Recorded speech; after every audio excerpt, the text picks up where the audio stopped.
gentlemen, it's your favorite space captain and legendary celebrity space hero, Jonathan Hardwell Laserspark. And I am honored to welcome you to the season finale of Voltz Supreme Synth VGM Dreamstream Machine Podcast. With your host, the glorious, wonderful, venerable, other words with L's in it, Voltz Supreme himself. He's gonna make a show. Fellas and Sheilas, welcome to the Season 1 finale of Voltz Supreme Synth VGM Dreamstream Machine Podcast. Okay. Alright. Okay, calm down. Right. Thank you. Okay. Thank you. Oh, keep it too going. Alright. Okay. That's enough. Thank you. Yes, thank you very much.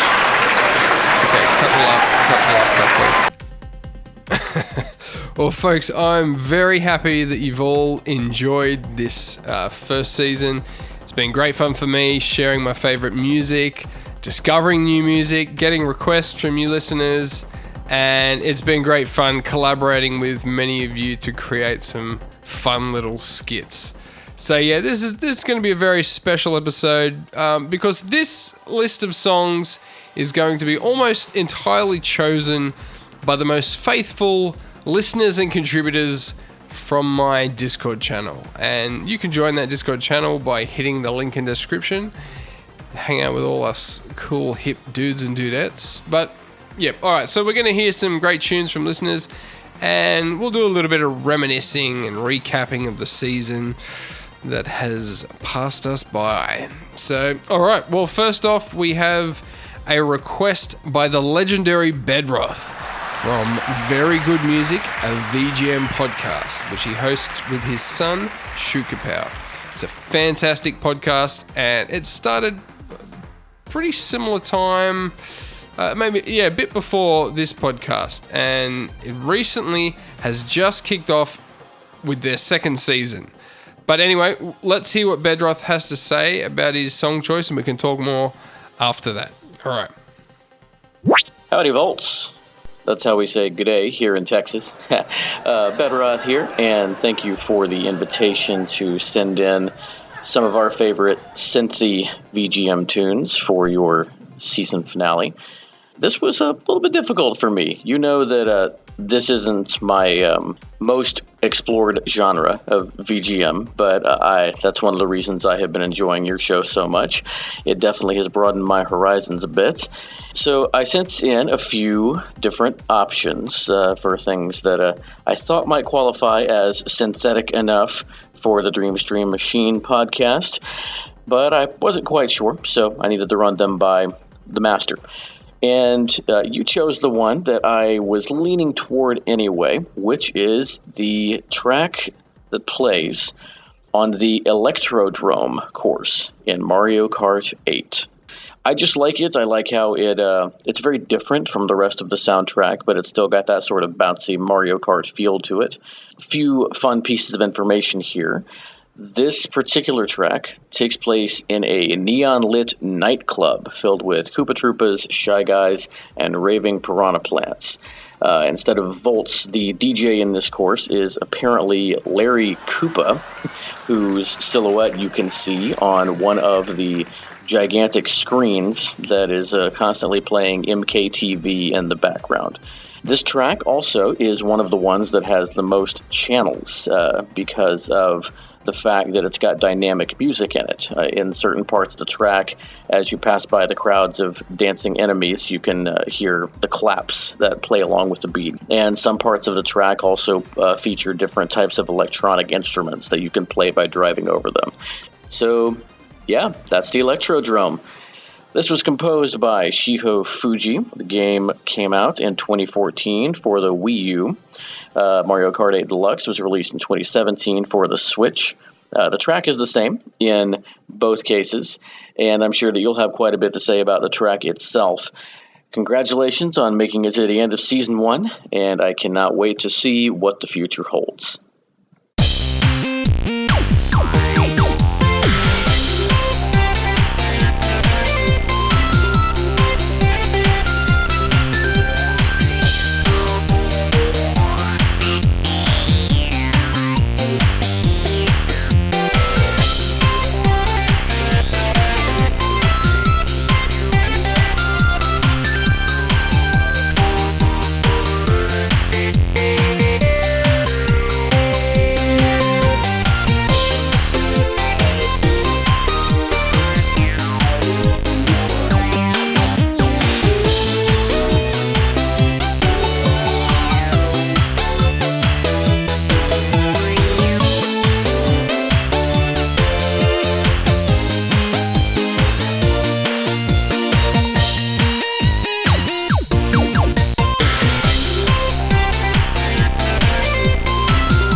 Wow.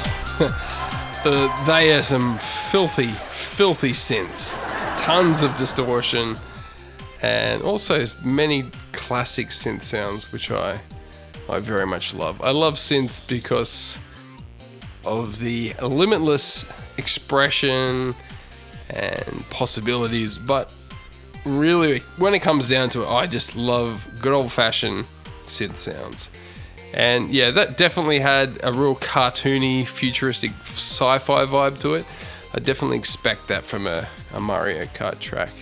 I love the low-pass filter moment and the claps, as Bedroth mentioned. They're obviously trying to convey that element of dynamic music in this version. Excellent stuff. Thank you, Bedroth. Thank you for tuning in this season, and thank you for providing us with your own great podcast as well.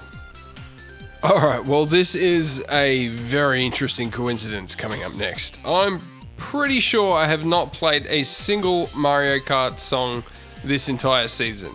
But here we are at the season finale, and we have not one Mario Kart request, but two. Yes, and this next request is by another well-known VGM podcasting legend. It's Alex the Messenger from the podcast A VGM Journey, which is another fantastic podcast that I'll talk a little bit more about after this next track. But all right, thank you, Alex.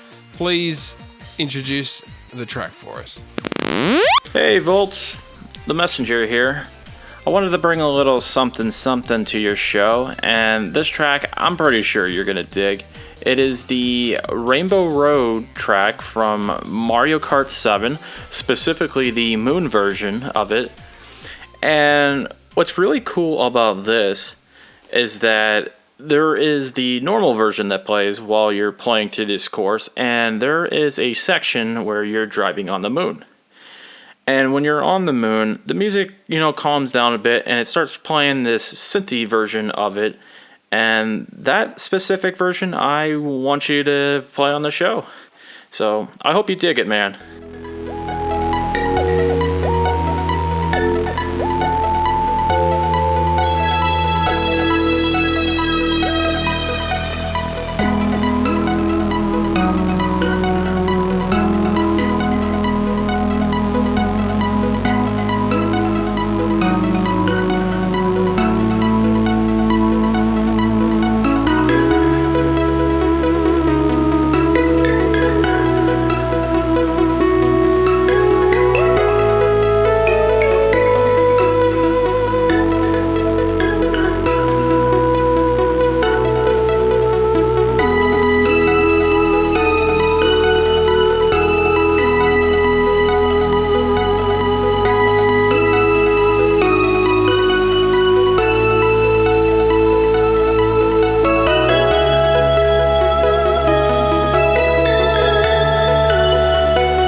All right, thank you, Alex Messenger. That was Rainbow Road Moon version from Mario Kart 7 by Kenta Nagata. Wow, what an awesome track. A really nice contrast to the track Bedroth chose from Mario Kart 8. We go from this high energy to this song, which is really nice and subtle track with some really, I wouldn't call it predictable, but very palatable melodies and chords, but with some really, really tasty bits thrown in, which I think is really clever. I don't think it's necessarily a key change, but it's a pretty dramatic mode shift or something with some extra, some new notes thrown in. Really clever stuff. A nice blend that's perfect for background music for a game like Mario Kart. And obviously those synths and that production really conveys the the mooniness compared to the normal version, which has some really solid drum beats and a lot less bells and more sustained hard notes. It's a lot less moody. But anyway, it's very cool that both Bedroth and Alex made note of the dynamic element in both of these tracks. It's something that I absolutely love about video game music. It's something as a video game composer myself, I'd love to explore and exploit more and more as I work on more projects in the future. So yeah, thanks again, Alex Messenger. As I've said a few times already, there was this moment for me where I had all these video game music tracks that I wanted to share with people, and I was hoping to do that by being a guest on maybe some of my favorite podcasts or something. I don't know. I hadn't really thought about it too much. And then I was listening to Alex's podcast, A VGM Journey, one time, and it just clicked. I really connected with his radio style of delivery, if you can call it that. I realized I didn't have to be able to analyze a song like the Super Mikado Brothers, and I didn't need to deliver a ton of interesting background information like Ed Wilson does on the VG Embassy. Two of my favorite podcasts, by the way. But Alex's podcast, which is also one of my favorites, just showed me that you can simply just share your favorite VGM. Like, I definitely didn't copy or replace Alex. His podcast obviously can't be replaced because it's its own fantastic podcast. Not only unique because of its bite-sized format, as he likes to describe it as, but it's also unique because he is the host and he shares his unique knowledge and love of video game music, which cannot be replaced. But it did inspire me. So thank you, Alex. I very much enjoy your podcast and I recommend it to everyone. Check it out. Alex's A VGM Journey. I'll put links in the description. Alright, well, up next is a request by the one and only R. Diddy Steele, who may or may not have been my manager before I started this podcast. Anyway, we'll talk more about him right after this. Voicemail again. Hey there, Voltz. It's me, R. Diddy Steele. So I was listening to one of your recent podsies, and, I know you got my message, because I heard it. And so, my bell still hasn't been rung. Your digits haven't appeared on my cellular device, so, that's cool, it's cool. Listen, Voltz, baby, I would love for you to get back to me. There's an opportunity that I want you to partake. I know that when I was managing you, we always talked about you becoming a millionaire by the time you were 40, but now I can make those dreams true. Just 4 simple words: multi-level music marketing. I'd love for you to be in this beautiful opportunity and project. I just need you to hit me back, alright? And we can talk all the fine details about how you can become a millionaire by the time you're 40. We can sell dreams, Voltzy. Dreams. Anyways, since I know you're gonna be wrapping up another Ponzi, I'm gonna have a little requesty-poo for you, alright? It's gonna be called Rhapsody of the Forsaken. It's by Michiru Yamane, and it's from Castlevania Order of Ecclesia. And it really brings me back to about how I was forsaken. Anyway, Voltzy, if you can just hit me back and be tight. Ciao!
What a fantastic song. Certainly one that I would not pick for this podcast, which is absolutely what you want for this kind of episode. Man, that really has a solid 70s or 80s montage kind of vibe to it. Very heroic stuff.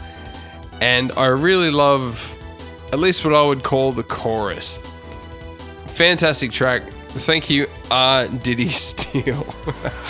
And just a word or two about Ryan Steele. Yeah, anyway, he's been a real encouragement for me, both as a listener and a contributor to the episodes. And a fun little fact. So I was talking to Ryan about the previous underwater episode before we put it together, and I wanted him to contribute, so I suggested that he send me a handful of answers or responses where I could make my own questions and have a lot of fun with it. Well, it wasn't long after our discussion until he literally sent me through enough one-liners to satisfy the requirements of an Age of Empires voice pack or something like that. I don't know. He actually sent me 51 individual files. And look, it was so much fun to be able to just write all this random stuff and use his random lines however I wanted to. Here's a couple of lines that I didn't get to use in the last episode. I'm getting a lot of noise on the radar jammers. Like a dog with two Peters. We're going dark. Increasing night vision parameters. Some of them are really funny, but also some of them are just really straight. And I was thinking, and I told him this, you should sell this stuff. This is the kind of stuff that people will pay money for. This is quality voice acting. So Ryan, now that you're a famous voice actor on the Voltz Supreme podcast, I think it's time that you started producing royalty-free voice acting packs that people around the world can use in their real-time strategy games, whether it be Lord of the Rings 7 or Age of Empires 12. You've got it, mate, and everyone wants it, even if they don't know it. So, alright. Here's a little flashback to the last episode where I used about 5 different files that he sent me just to go absolutely stupid. Although according to Diana, they were discussing some very important information. We'll burst a hole in the stratosphere. Buckman, what's your 6? 10 for rubber ducky. Okay, and you're doubling my 9? Niner minor, 6-9er. Great. Oh, and 5 on 12. It's a little fuzzy here. Zulu, 5, Oscar. Great. Prepare the Flutterbucks. Rico, Suave, Richard, Cranium. Okay, fantastic work, Buckman. You're a real hero. No Leaving problem. a family behind must have been very hard. Sure. I bet your family will miss you, though. Maybe? Oh, just 6 that 4 for me, please. Alpha, Charlie, Fettuccine, All right. Buffalo. That's enough. Hey, Buckman, This is just very steady the important. hull and direct us towards the sea, okay? Aye, Captain. That's enough, Diana. Alright, so thank you, Ryan, for tuning in and contributing. Ryan Steele is actually a fantastic video game composer himself, so hopefully next season we'll have him on the show to listen to and discuss some of his own excellent music. I'll put his Twitter link in the description so you can keep up to date with his projects. I'm pretty sure Catlandia, his game that he did a score for, is about to release some new DLC and a downloadable soundtrack. So keep your ears and eyes peeled for that one. So now we move on to another man of many voices. This is Utopia Nemo, occasionally known as Nathan Daniels. And let's see what he has requested. Greetings from the beautiful Pacific Northwest. Voltz, I have a request for you. I would like to hear the song Aria Math from the Minecraft soundtrack, composed by C418.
That was a really nice track. I really love that hanging drum sound. I've been working on a new project, which I'll mention a bit later, but I've been searching for steel drum VSTs or instruments to use. And the hanging drum is a pretty nice alternative, and I have been using it a little bit. So yeah, that was just a really beautiful track. A nice combination of the organic hanging drum and plucked instruments mixed with some synths. Look, I honestly didn't know that there was music in Minecraft. I can't remember when I last played it. I didn't play it much, but back when I was playing it, it was being updated all the time, and I don't know, I did a bit of digging, a bit of building, and there was no music, at least as far as I know. I think I only played the mobile version, so maybe that says something. Anyway, I don't know much about Minecraft, so I'll leave that for someone else to talk about. So thanks Utopia Nemo for that very nice request. And yeah, Nathan has been another one that's really encouraging people, enjoying the episodes and contributing to some of them as well. He first appeared on the show for the hip hop episode with a few suggestions, and we also ended the episode with his VGM karaoke rap, which was actually quite good. So go back and check that out if you haven't already. Yeah, he's contributed quite a bit, but here's a great question he sent in for the taxidermy episode. All right, give this a listen. Okay, well, it's from Brenda. So, all right, Dr. Swilcho, let's hear what she has to say. Okay. Hello, Dr. Swilcho. My name's Brenda, and I'm a huge fan of your work. Would you taxidermy my leg? I lost it in a somewhat embarrassing cooking accident. It was my favourite leg, and I just can't bear to part with it. I've kept it in my freezer in the years since I lost my sweet leg, hoping I'd get a chance to talk to you. Could you help a woman out? Ta-ta! Wow, I'd love to hear a little bit more about that cooking accident, actually. Yeah, me too, mate. Well, thanks, Brenda, for the lovely question. You sound like a real beautiful spirit. Yeah, she does. All right, there you go. That was one of my favourite episodes to do. And yeah, that was one of the shorter things Utopia Nemo has contributed. But he's also contributed to a lot more, including the skits in the Streets of Rage 4 episode. And now one of those skits he wrote was the Street Meals advertisement, and that was voiced by none other than the man of voice himself, Bob Feezer. So that's a nice little segue into Bob's song that he's chosen for this episode. We'll talk a bit more after this. I'm Bob Feezer, the voice of Me, Jonathan Hardware Laserspark. And this next song is by Australian composer for Bethesda Softworks, Mick Gordon. It's from an incredibly absurd and exciting game about America's favorite pastime, killing Nazis. Wolfenstein 2, The New Colossus. And it's called Blazko, Kill the Nazis. Let's hear it.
We've had some pretty heavy and hard-hitting songs on the podcast, but I think that would probably top the list.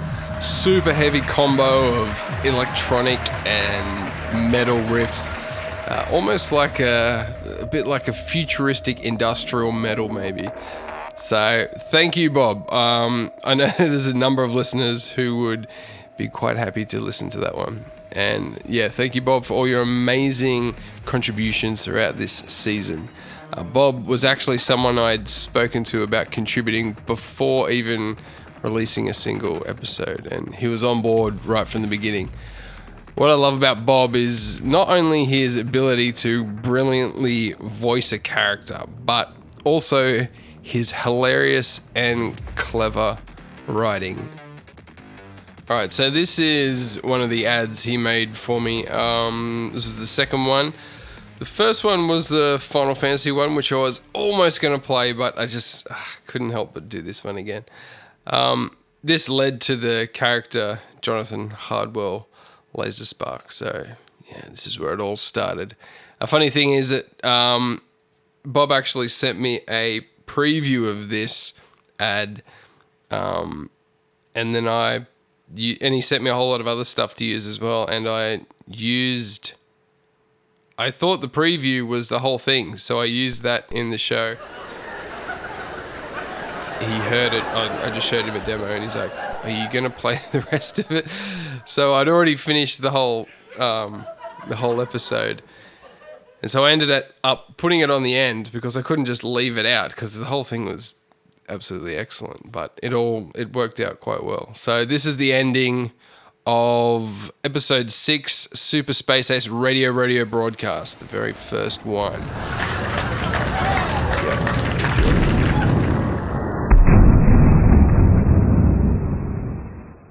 3,000 Earth years later. Yeah, over here. Look, check this out. This is base station to Lucas. Report your findings. Yeah, I think we've located the wrecked ship's black box. Seems to have something recorded on it. This is of extreme importance, Lucas. This very well may hold the answers to our corrupted DNA and save our entire species. Damn, this is really old tech. Perhaps I could be of assistance, Master. Sure thing, C3PAD. Okay, let's take a listen. Accessing and converting audio data now. Can you hear this back at the base? We can hear you loud and clear. Lucas, transfer the audio message now. Okay, well, here we go. This is historic stuff.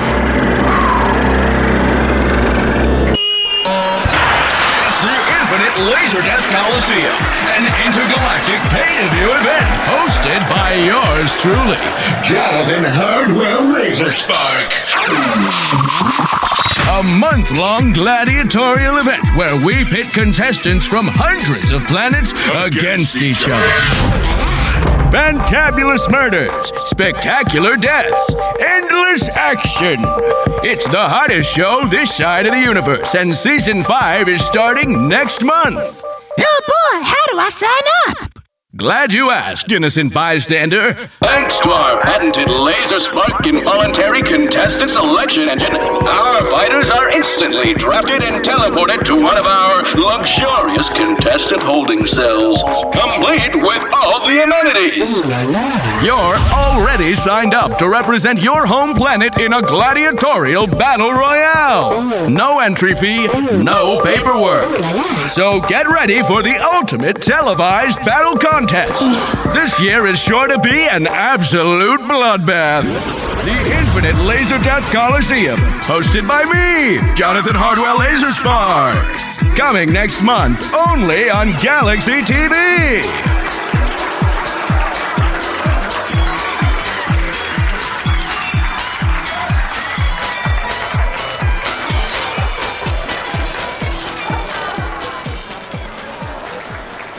Fantastic, hilarious stuff. It's been an absolute pleasure working with Bob, and I think the Jonathan Hardwell Laser Spark episode was probably the most ambitious collaboration I've done on this podcast. Having someone contribute to almost an entire episode So yeah, thanks Bob. And make sure if anyone out there is looking for a very professional and good voice actor to work with, Bob Fieser, he's your man. All right, up next we have a request from the one and only Kung Fu Carlito from the Heroes 3 podcast, Adventures in Asian Cinema. He is one of the hosts, but Carlos has featured in some way on almost every VGM podcast I listen to, and I always love listening to him, whether it's details about music, composers, or technical gameplay stuff. He's always very interesting to listen to. So let's hear what he has to say about his song choice. All right. Hello, Voltz. This is Carlos. Thank you for taking my request once again on Voltz Supreme's Synth VGM Dream Stream Machine podcast. My pick for this episode is gonna definitely be something that's like comfort food for me. This is Digital Ignition, the space shuttle stage from Street Fighter EX2. I actually chose the arranged album. This track was originally composed by Takayuki Aihara. Him along with Ayako Saso and Shinji Hosoe killed it in the Street Fighter EX series. Some really strong J fusion, and this is another good example of that with some strong synth too. Had to bring the synth, and actually Yasuhisa Watanabe, Yak, the Taito composer, Zuntata extraordinaire, he arranged the tracks for this album. So yeah, you guys are in for a wild ride. This is way more energy than you'd expect from what ultimately is basically just a flat 3D surface with a texture mapped across a flat background. But yeah, when you hear this track, it really lends to the energy that you feel when you're playing the game. I feel like Street Fighter EX2 still holds up in a lot of ways, and actually you'll see some pretty intense tournament action out of Japan still from certain arcades. There's still some dedicated players that'll play this game, you know, over 20 years later. So I hope you enjoy Digital Ignition, the space shuttle stage from Street Fighter EX2 Plus.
Wow.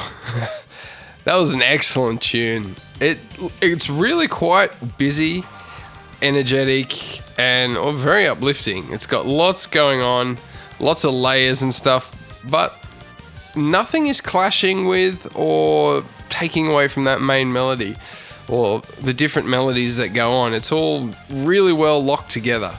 It's great stuff. I feel like I'd probably need to give it a few more listens to really appreciate it and be able to comment on it properly. But yeah, I deliberately haven't listened to any of these requests much, except for maybe a quick skim when they were first sent to me. And I just wanted to do this episode pretty fresh, just enjoy the songs almost for the first time. And I actually, if I had have listened to these songs, I'd be sick of them by now because, well, actually not all of them. They're actually pretty good. I could probably listen to these quite a bit. But I asked for these requests well in advance. I think some people had sent me their songs in June or something, which was about 3 or 4 months ago. Anyway, thank you once again, Carl, and thanks for being a great encouragement to me. For someone like you who's so actively involved in the VGM podcast community, it's been great to get your stamp of approval and hear that you've enjoyed the Dream Stream Machine podcast. And remember, folks, if you're interested in Asian cinema, be sure to check out Carl's Heroes 3 podcast. It's a great way to learn about that area of film, which for many people, it's not an easy world of film to just jump into and figure everything out. So, yeah, all right. So I'm taking a break between seasons. This is for many, many reasons. One reason is that I've just got some ideas for new episodes that I want to be able to work on without the pressure of having to deliver within a certain time. I've got some composers that I want to get on the show. I want to do a bit more of that rather than just me playing songs. I want to have composers come on and talk with them about their writing process and that kind of thing. So yeah, that kind of thing is pretty tricky to do when I'm in Australia and everyone else around the whole world is in completely different time zones. So that's tricky, and I need time to do that kind of thing. I've also got some pretty wild ideas for some more story and drama-based episodes, which will take more time, and there's been quite a few big episodes. I'd call them big episodes or main soundtracks that I really wanted to cover right from the start or before I even started the podcast, and I just never got around to doing them. I think I got a little bit intimidated trying to figure out how to do it properly, but yeah, I'll sort that out during the downtime. Another huge reason I'm taking a break is because I've got my third daughter due to be born in just a matter of weeks. So I definitely don't want to be thinking about podcasting and unnecessary things, doing those things under pressure while I've got a newborn around. So that'll be exciting and also very energy draining, as many of you know. I've also got a number of other projects that I've been working on that I need to give more attention to. I've only got so much spare time to devote to creating, and it's time for the podcast to take a back seat for a while.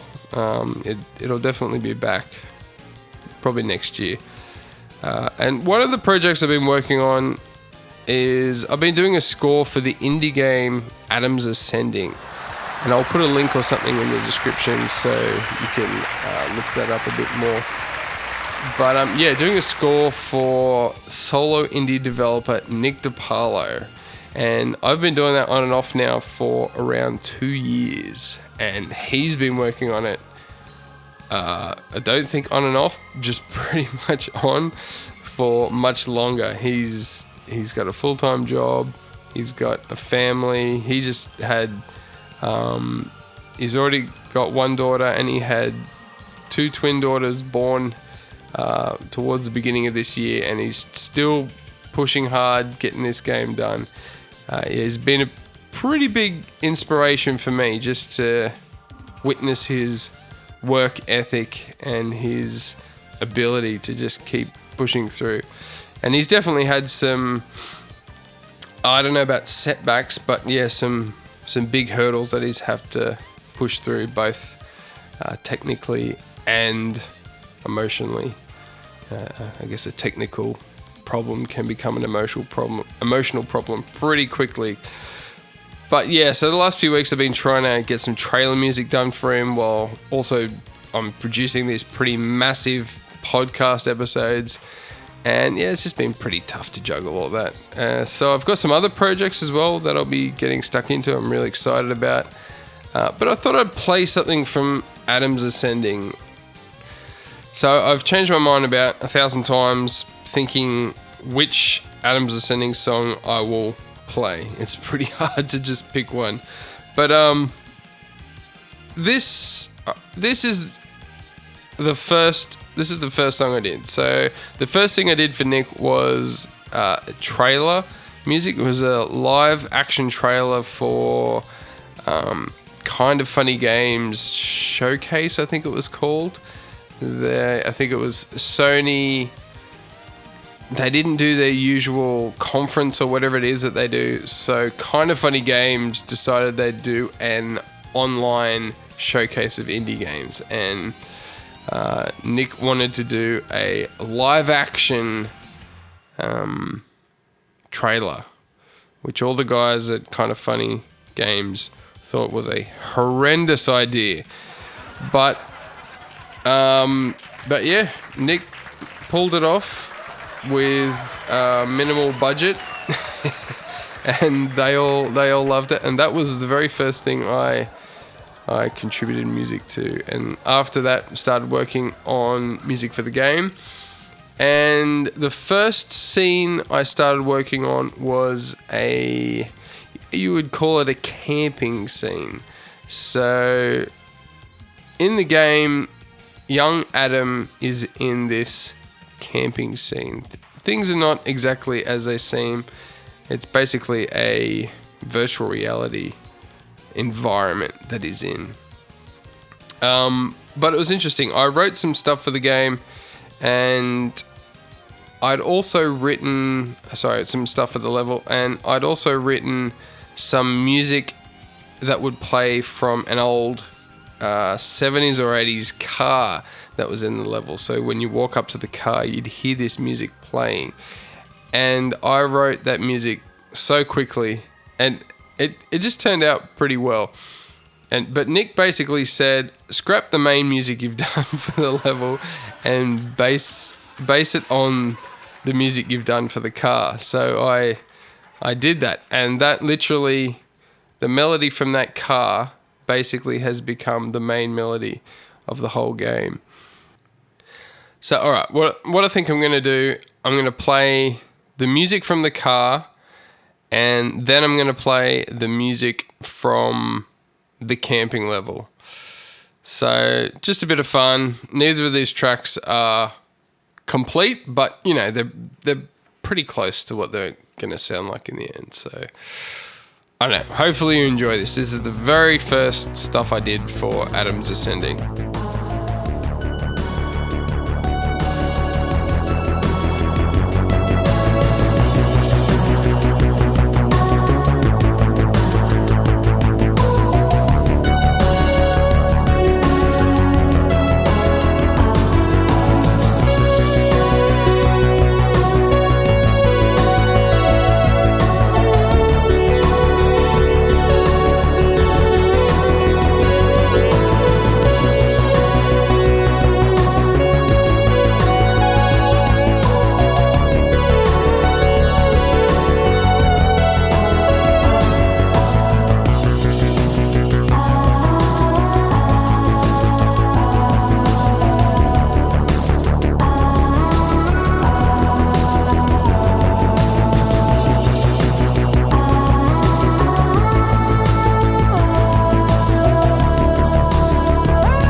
So that's supposed to be the old school music playing out of the old car. Pretty rough sounding, but you know, it's supposed to be old school, lo-fi. And this is the music from the actual level, which was adjusted to match the melody from that car music. All right, enjoy.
Well, there you go. I feel like, man, that was such a long time ago starting that project, and I've grown so much since then. It's been great. It's been a great experience, as well as all the other projects I've done in that time as well.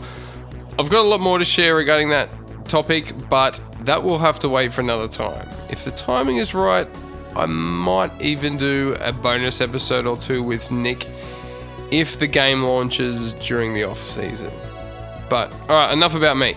Up next we have a request from my good friend Andy, and he's actually one of the pastors of my church that I attend. I was really hoping that he would deliver a hard-hitting mini sermon, but this is what he's got to say.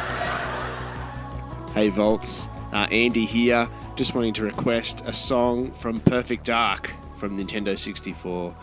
I spent a lot of time in high school playing this game, and I still think it's one of the best first-person shooters around, in part because of the great synthy soundtrack. So just hearing it takes me back. So I'd love to hear something from that. Thanks so much. All right, so no mini sermon, unfortunately. Maybe next time. But he sent me 2 tracks to choose from, and I went with Datadyne Central Defection by Graeme Norgate. And look, this has been one of these soundtracks that I've always respected from a distance. I think I've just basically always forgotten to dig into it. So yeah, it's good to get one of these tracks on the podcast before the season's out. So again, Datadyne Central Defection from Perfect Dark by Graeme Norgate. Enjoy.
Thanks, Andy. It was an excellent track. I've got a lot of respect for composers who can pull off that a sound that big from the N64. From what I've heard, the composers were faced with extremely tight limitations when it came to memory or space available for music samples, at least for the consoles that were around at that period in time.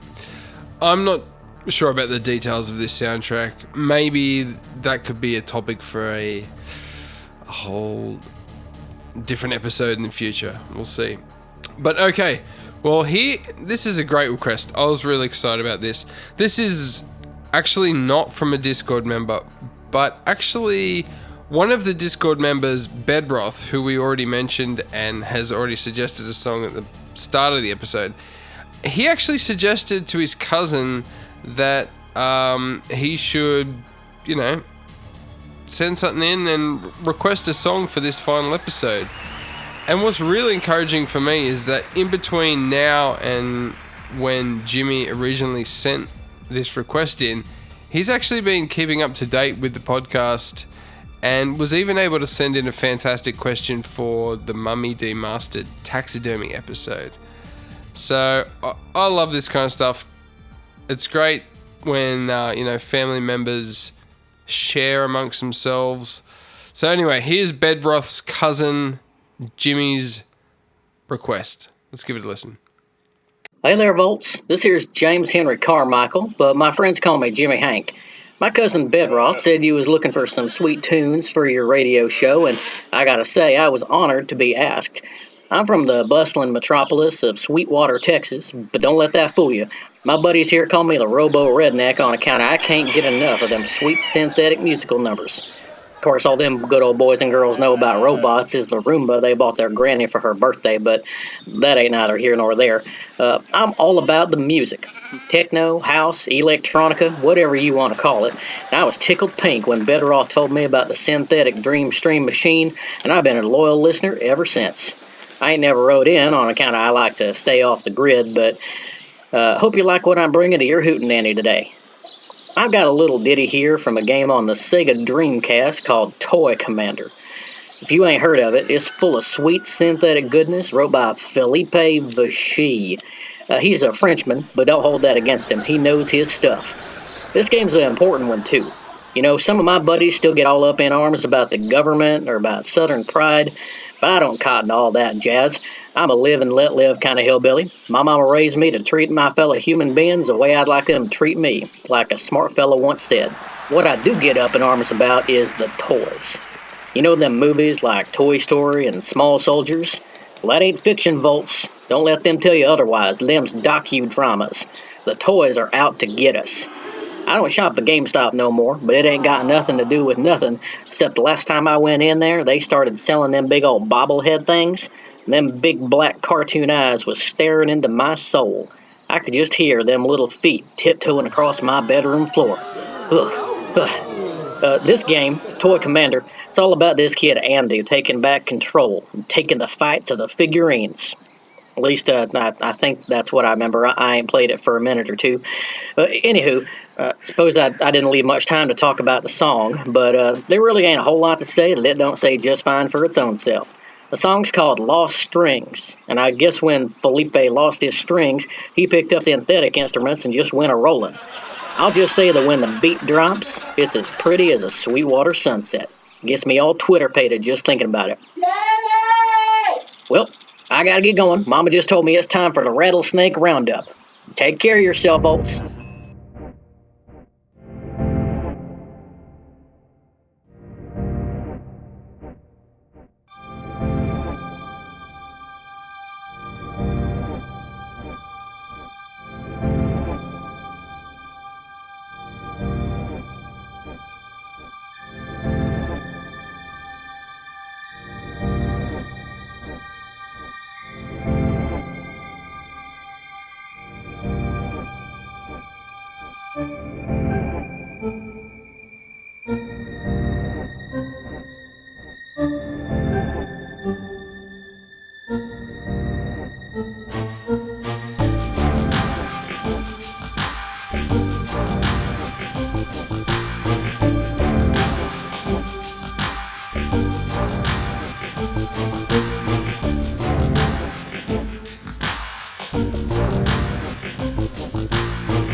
Very nice stuff. I especially really loved that ambient intro.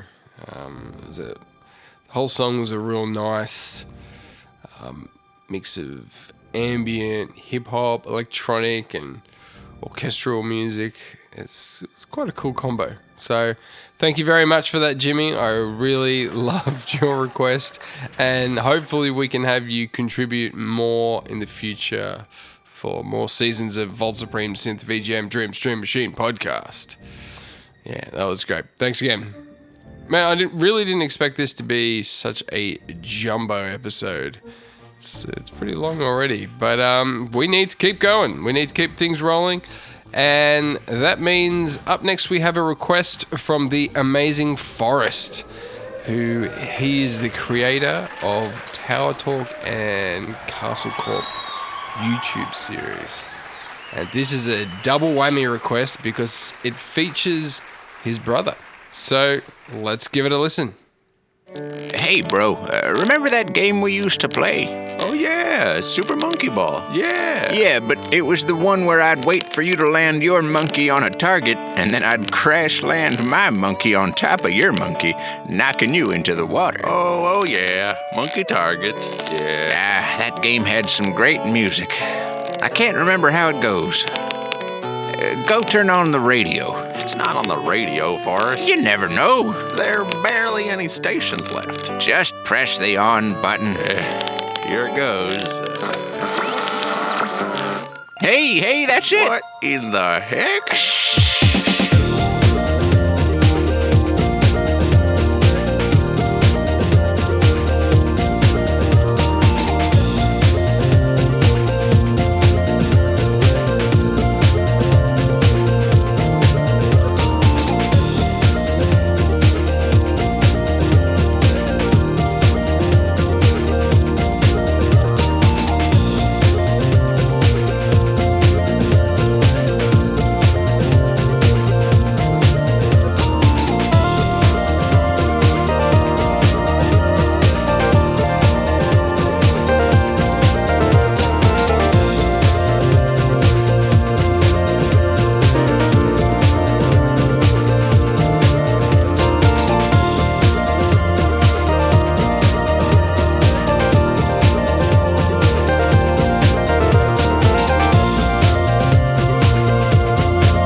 Another great song, and what a great intro as well. So that was Monkey Target 2 from Super Monkey Ball 2, and I think the composers are Hidenori Shoji, Ryuji Iyuchi, and Haruyoshi Tomita. So that was a really dreamy track. That synth pad in the background and all the delay on the melodies just makes you feel like you're floating in a cloud. Very nice. Love that kind of stuff. So yeah, thanks, Forrest.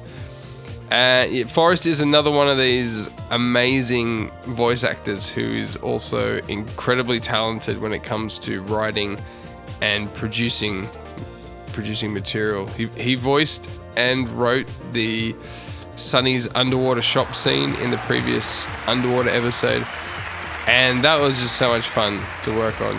even when I was just listening to his raw recorded lines that he sent through to me, I was literally cracking up. It was so hilarious and just really funny, but really well executed as well. So if you like his work on this podcast, be sure to check out his Tower Talk YouTube series. It's really clever stuff, and obviously it's a crack up.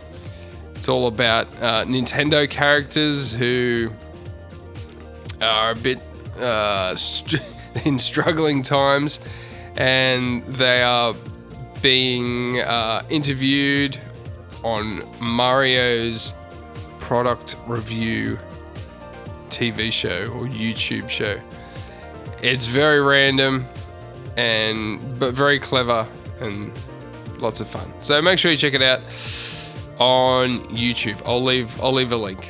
And yeah, Forrest has been a great supporter of this podcast as well, right from the start. He goes out of his way to leave great feedback on all the YouTube videos, even though I'm pretty sure he listens to the episodes on some other app. And there's been many a time where it's just been me and Forrest tuning into the YouTube premiere videos that I used to do. So big thank you to you, Forrest, for supporting the podcast, and thank you for your excellent contributions. Alright, so let's get to another song. I'm not actually sure who this next request is from, but let's give it a listen anyway. Hey, what? I'm on the show? I'm on the show right now. You're kidding me. I'm on the show. Hey, Mary, I'm on the show. No, I'm on.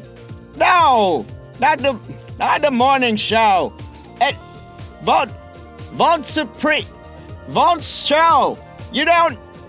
Forget it. Tell you later. Sorry. Any chance you could play something out of Banjo-Kazooie, Banjo-Tooie sort of deal? Oh, yeah. Play the click-clock, clickety-tick-tock wood thing. Yeah, play that one. I love that one. Okay, well, I can see why that person wanted to remain anonymous. Okay, I guess we'll play Click Clock Wood, the famous song from Banjo-Kazooie. And this is the spring version. I'm pretty sure this hasn't got a single drop of synth in it whatsoever. And this is a classic but extremely annoying song. And it's by Grant Kirkhope. Enjoy.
It's a good, fun song.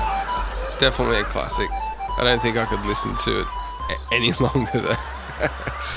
Well, while we are breaking all the rules, playing songs without any synth, I think this would be a good chance to mention another project I'm working on. It's been about 2 years since I released my last royalty-free soundtrack. That's soundtracks that indie game developers can download and use in their games. Well, I'm very excited to be working on a new one, and it's a pirate soundtrack. Yarr! I've been having a ton of fun writing all kinds of music, from Michael Land's Monkey Island style stuff, some styles of my own that I've wanted to experiment with, and also trying my hand at some real classic kind of stuff, and even some Hans Zimmer style tunes, which I know many people would associate with pirate music these days. So yeah, that's going to be a lot of fun to have a bit more time to actually get in and do that properly. I'll be making it available through all the usual game dev asset stores, as well as in an album form on all music streaming apps and Bandcamp and that kind of thing. And I'm also hoping that I have enough time to do another podcast leading up to its release, which should be a lot of fun. So, Lord willing, and if I have enough time and energy, I'll have a little short-run podcast series called The Crispy Kraken. And we'll play some music from my soundtrack, and also check out music from pirate video games and films. So I've already got a ton of songs, but they all still need a lot of work, and some of them are just kind of rough demos. But here's one that came together really quickly right at the start. Again, this is like the Atoms Ascending thing. This is the first track I came up with.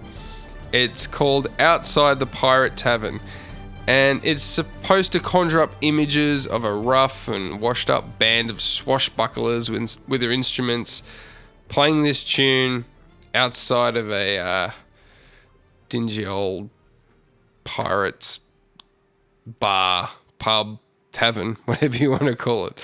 So anyway, here it is. Enjoy.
go. So stay tuned for the Crispy Kraken pirate podcast, which hopefully should be coming by the end of the year. Subscribe to my YouTube channel, Instagram, all those things. Join the Discord and keep up to date.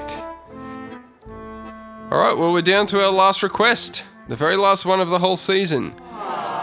This is by none other than the VG Embassy's Ed Wilson. All right, let's check it out.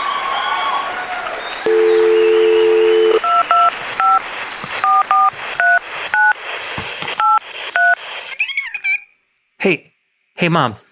Yeah, it's Ed. Your son? Yeah, the one from the VG Embassy. Yeah, did you get that song that I sent you? It was really good. Yeah. Yeah, no, it's called Kappa Road. It's from Goemon's Great Adventure. Yeah, it was on the N64.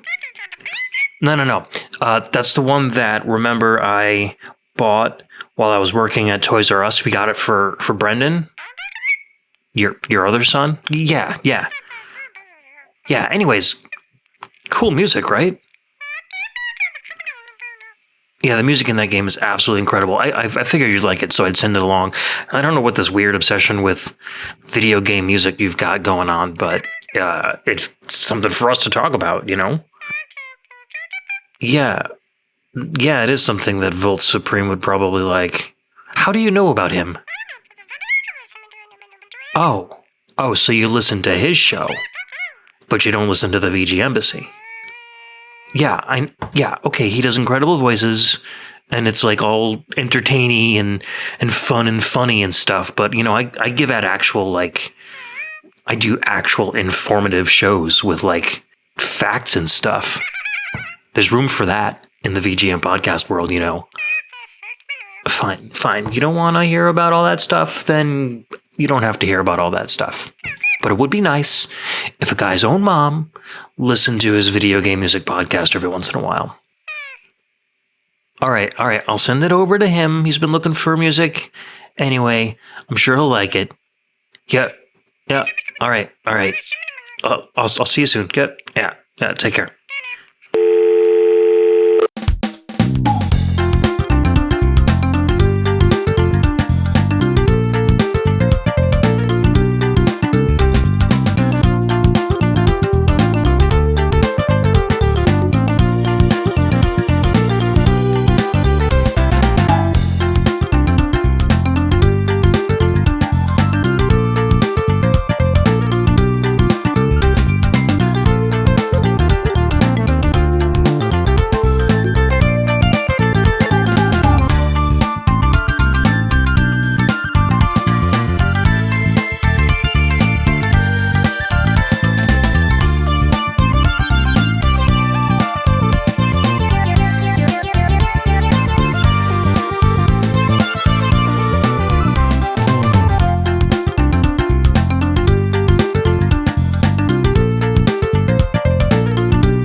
Another amazing tune. Such good melodies in that one. I'm running out of energy here, so my comments are getting briefer and briefer, but I really love the perfect blend of the traditional instruments with the synths, and it just sounds really, really good.